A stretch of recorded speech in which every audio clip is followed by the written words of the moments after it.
Good evening all. Welcome to Santhigiri News. Karnataka Deputy Chief Minister visits Santhigiri Ashram.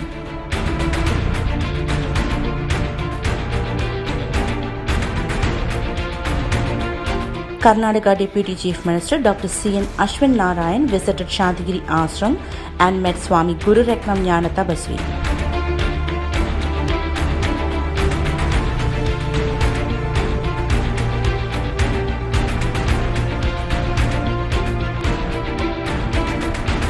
He arrived at the Ashram Spiritual Zone at 1 o'clock in the afternoon.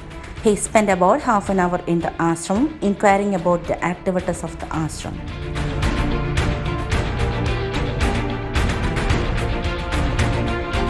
Ashram Organizing Secretary Swami Gurumithran Jnanathapaswi and other ashram officials were present.